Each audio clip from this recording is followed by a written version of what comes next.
আমার আজকের রেসিপি হচ্ছে ফ্রুট চাটনি। শেষ পাতে যদি একটু চাটনি না হয় তাহলে কিন্তু মন মানে না। আর এটা কিন্তু হজম শক্তিও বাড়ায়।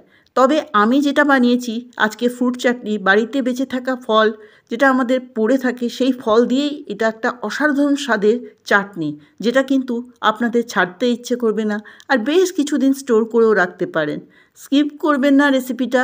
এখানে আমি নাশপাতি একটা, দুটো আপেল খোসা ছাড়িয়ে, কমলা লেবু একটা, রাঙালু খোসা ছাড়িয়ে চাকা চাকা করে কেটে আর বেদানা ছাড়িয়ে রেখেছি। এদিকে একটা ভাজা মশলা তৈরি করব, তার জন্য কড়াইতে দুটো শুকনো লঙ্কা, 1 চামচ জিরে আর এখানে আমি 5 ফোড়নের সঙ্গে বেশ কিছুটা মৌরি আলাদাভাবে মিলিয়ে নিয়েছি, সেটা দিয়ে দিলাম। এবার আমি শুকনো খোলায় ভেজে এটাকে ঠান্ডা করে গুঁড়ো করে রাখব। এদিকে কড়াইতে দিয়ে দিলাম 2 চামচ সাদা তেল, দিয়ে দিলাম ফোড়নের জন্য 5 ফোড়ন।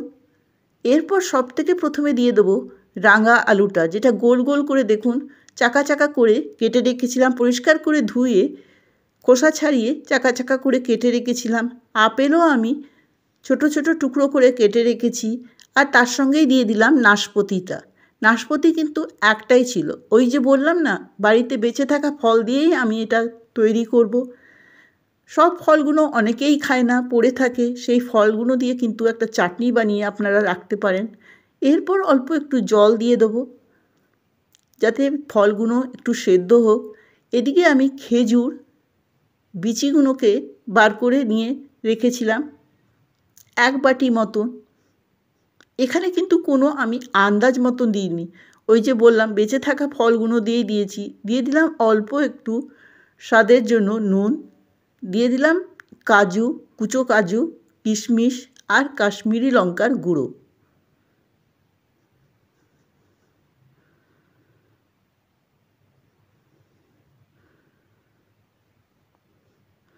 দারুণ স্বাদের এই চাটনিটা কিন্তু আপনারা একবার করলে সবাইকে দিতে পারবেন, সবাই বলবে খুব ভালো, একদমই আলাদা টেস্টের এই চাটনি। এরপর আমি 15 মিনিট ঢেকে এটাকে সেদ্ধ করব। 15 মিনিট পর ফিরে এসেছি, আপেলগুলো গলেছে, তবে নাশপাতিটা একটু গলতে সময় লাগবে। এরপর দিয়ে দিলাম আমি এর মধ্যে চিনি। চিনিটা কিন্তু আন্দাজ মতন দেবেন, ফলের মিষ্টত্ব দেখে চিনিটা দিতে হবে। দিয়ে দিলাম একটা ছোট আমসত্ত্বর টুকরো ছিল, সেটা ছোট ছোট করে কেটে। এরপর দিয়ে দেবো আদা কুচি, আদাটাকে গ্রেট করে দিয়েছি।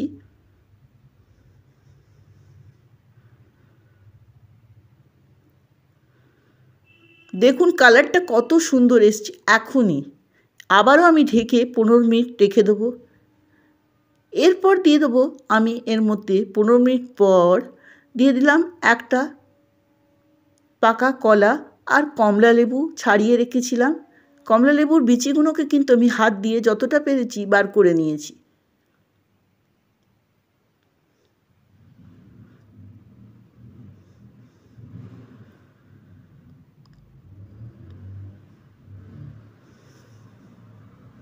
এইরকম মিষ্টির চাটনি কিন্তু আপনারা উৎসবের দিনেও বানাতে পারেন বা যে কোনো দিন সার্ভ করতে পারেন, রুটি, পরোটা, ভাতের শেষ পাতে বা পোলাওয়ের সঙ্গে বা সবের সঙ্গে উৎসবের দিনে দিয়েও কিন্তু সার্ভ করতে পারেন, দারুণ লাগবে। সবশেষে দিয়ে দিলাম এর মধ্যে ভাজা মশলা। আবারও আমি ঢেকে 10 মিনিট রেখে দেবো। দেখুন এটার কিন্তু চাটনির টেক্সচার চলে এসছে, এটাই আমার চাই।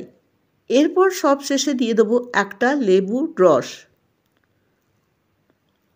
আমি এটা স্টোর করে রাখবো বলে আবারও আমি একটু ভাজা মশলা দিয়ে ঢেকে রাখবো।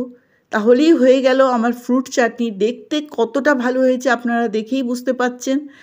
একবার বানিয়ে দেখুন, বানিয়ে দেখলেই তাহলে বুঝতে পারবেন এটা কতটা সুস্বাদু। আর যদি ভালো লাগে অবশ্যই একটা লাইক করবেন। আর এরকম চাটনি আপনারা বানিয়েছেন কি না একটা কমেন্ট বক্সে জানাবেন কেমন লাগলো। আপনাদের কমেন্ট দেখে আমার আবারও বানাতে ইচ্ছে করে। দেখুন ঠান্ডা হয়ে যাবার পর কিন্তু এটার রূপ আলাদা এসছে, একদম চটচটে হবে, দারুণ। স্টোর করেও রাখতে পারেন ফ্রিজে বা বাইরেও রাখতে পারেন 10-12 দিনের জন্য। আজকের রেসিপিটা দেখার জন্য অনেক ধন্যবাদ। পাশে থাকবেন। নমস্কার।